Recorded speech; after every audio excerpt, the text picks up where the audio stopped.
Hello అండి అందరికీ welcome back to Sindhu talks and cooking vlogs. ఈరోజు వీడియోలో వచ్చేసి గుత్తి దొండకాయ ఎలా చేయాలో చూద్దాం. దీన్ని చపాతీలోకైనా రైస్లోకైనా తింటే చాలా బాగుంటుంది. దానికోసం ముందుగా కొంచెం చింతపండుని నానబెట్టుకోవాలి. తర్వాత దొండకాయని క్లీన్గా కడుక్కొని పక్కన పెట్టుకోవాలి. ఇలా దొండకాయలు చివరి మొదలు అన్నీ కట్ చేసుకొని పెట్టుకోవాలి. అన్ని దొండకాయలని ఇలాగే చివర్లు మొదలు కట్ చేసుకొని పక్కన పెట్టుకోవాలి. మనం వంకాయ ఎలా కట్ చేసుకుంటామో గుత్తి వంకాయకి దొండకాయని కూడా ఇలాగే చీలికలుగా కట్ చేసుకొని పెట్టుకోవాలి. చూడండి, అన్నీ ఇలా 4 భాగాలుగా కట్ చేసుకొని పెట్టుకున్నాను. తర్వాత ఒక గిన్నెలో పల్లీలు తీసుకోవాలి. పల్లీలు కొంచెం ఫ్రై అయ్యాక దాంట్లోనే ఒక 1/2 టేబుల్ స్పూన్ ధనియాలు వేసుకోవాలి. దాంట్లోనే కొన్ని లవంగాలు, 2 లవంగాలు, 2 ఇలాచీలు కూడా వేసుకొని ఫ్రై చేసుకోవాలి. ఒక 1/2 టేబుల్ స్పూన్ వరకు గసగసాలు వేసుకోవాలి. 2 టేబుల్ స్పూన్ వరకు నువ్వులు వేసుకొని ఫ్రై చేసుకోవాలి.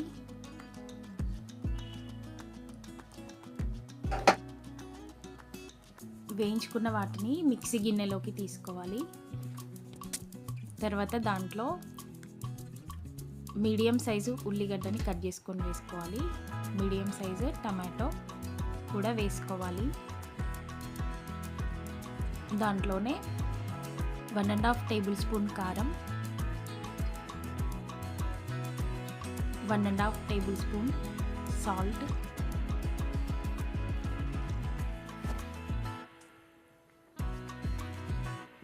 పావు టేబుల్ స్పూన్ వరకు జీలకర్ర పొడి, పావు టేబుల్ స్పూన్ వరకు ధనియాల పొడి, పావు టేబుల్ స్పూన్ వరకు పసుపు, కొంచెం అల్లం వెల్లుల్లి పేస్ట్ వేసుకోవాలి.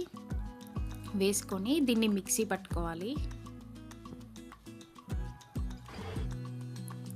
మిక్సీ పట్టాక ఇలా చూడండి, ఇలా మెత్తని పేస్ట్లా చేసుకోవాలి మొత్తం అన్నిటినీ. తర్వాత ఒక గిన్నె తీసుకొని దాంట్లో ఆయిల్ వేసుకొని జీలకర్ర ఆవాలు వేసుకొని ఫ్రై చేయాలి.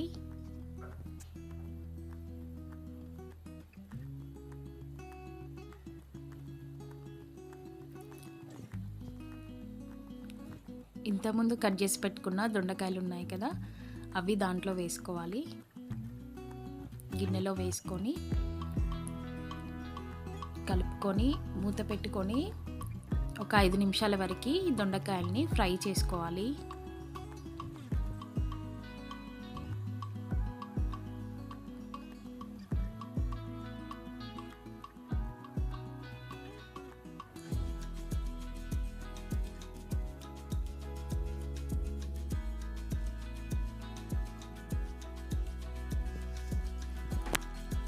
ఐదు నిమిషాల తర్వాత చూస్తే చూడండి, దొండకాయలు ఇంకొంచెం ఫ్రై అవ్వాలి.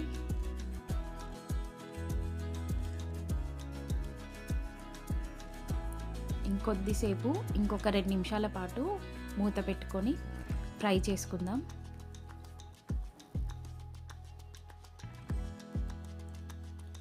ఇంకో 2 నిమిషాల తర్వాత చూడండి, మొత్తం ఫ్రై అయిపోయాయి. దొండకాయలన్నీ ఫ్రై అయిపోయాయి. మీడియం ఫ్లేమ్లో పెట్టుకొని ఫ్రై చేసుకోవాలండి. ఇప్పుడు పట్టుకున్న పేస్ట్ ఉంది కదా, అది దాంట్లో వేసుకోవాలి. దాంట్లోనే కొన్ని వాటర్ పోసుకొని గిన్నెలో వేసుకొని కలుపుకోవాలి.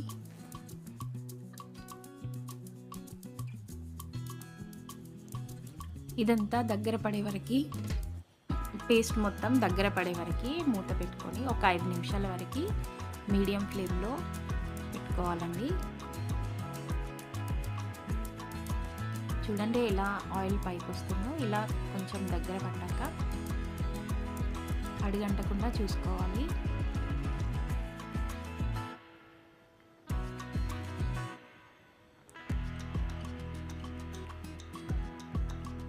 ఇలా కొంచెం దగ్గర పడ్డాక దాంట్లో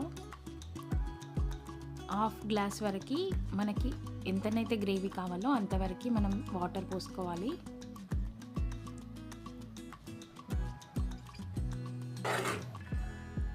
మనం ముందుగా నానబెట్టుకున్న చింతపండు రసము దాంట్లో పోసుకోవాలి.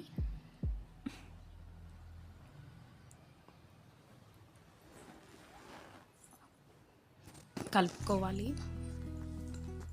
గ్రేవీ అంతా మొత్తంగా కలిసేటట్టుగా కలుపుకోవాలి. తర్వాత దీన్ని 5 నిమిషాల వరకు ఉడికించుకోవాలి. చూడండి 5 మినిట్స్ తర్వాత ఎలా వచ్చిందో. ఫైనల్గా కొత్తిమీర వేసుకొని కలుపుకుంటే ఎంతో టేస్టీ అయిన గుత్తి దొండకాయ కర్రీ రెడీ అయిపోతుందండి.